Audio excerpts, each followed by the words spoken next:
জাতীয় ফুল শাপলা দিয়েই কোনো ঝামেলা ছাড়া বানিয়ে নেওয়া যায় বিভিন্ন মজার আইটেম। চিংড়ি দিয়ে শাপলা, সরিষা দিয়ে শাপলা বা শাপলার ভেলা ভাজা সবগুলাই আমার কাছে ভীষণ মজার লাগে। এবং কেন জানি আমার মনে হয় শাপলা রান্নাটা খুব দ্রুত করা যায়, তাই এই মৌসুম আসলেই আমি প্রায় শাপলা রান্না করি। আমি আজ আপনাদের সাথে শেয়ার করব চিংড়ি মাছ দিয়ে শাপলা রান্না। হ্যালো সবাইকে, কেমন আছেন সবাই?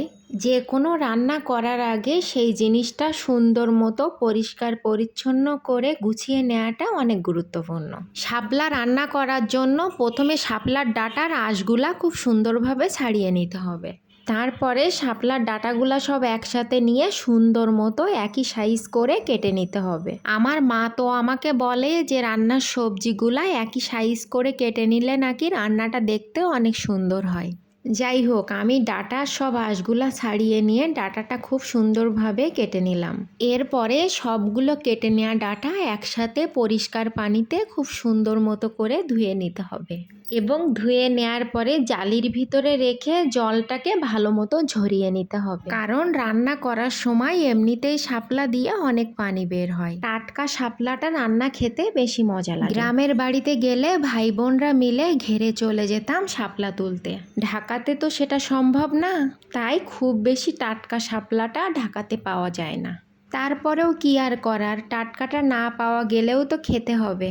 আমি এখানে রান্নার মশলাটা তৈরি করে নিলাম। শুকনা ঝাল, জিরা, গোলমরিচ এবং আদাটা ব্লেন্ডারে দিয়ে ব্লেন্ড করে নিলাম। তারপরে কড়াইয়ের ভিতরে তেল দিয়ে তেলে শুকনা ঝাল এবং জিরা ফোড়ন দিয়ে এর ভিতরে কুচি করে রাখা পেঁয়াজ রসুনটা দিয়ে ভালো মতো করে ব্রাউন কালার করে ভেজে চিংড়ি মাছগুলা দিয়ে দিলাম এবং তার ভিতরে ব্লেন্ড করে রাখা মশলাটা দিয়ে ভালো মতো কষিয়ে নিয়ে এর ভিতরে শাপলা ফুলের ডাঁটাগুলা দিয়ে দিলাম।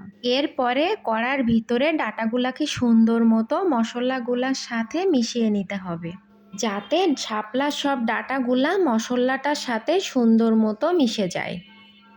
আর আমি পরিমাণ মতো লবণ হলুদটা মশলা কষানোর সময় অ্যাড করে দিয়েছি। যে কোনো রান্নাতেই লবণটা অবশ্যই কষানোর সময় দিবেন, তাহলে লবণটা সবজির ভিতরে ভালো মতো ঢুকবে এবং খেতে মজা লাগবে। রান্নাটা শেষ হওয়ার কিছুক্ষণ আগে অবশ্যই একটু চিনি অ্যাড করবেন এবং ভেজে রাখা জিরা এবং গরম মশলার গুঁড়া দিয়ে রান্নাটা নামিয়ে নেবেন। এতে রান্নাটাই সুন্দর একটা ফ্লেভার আসবে এবং রান্নাটা খেতে অনেক মজা লাগবে। এরপরে গরম ভাতের সাথে পরিবেশন করুন। শুধুমাত্র এই আইটেম দিয়েই ভাত খাওয়া শেষ হয়ে যাবে।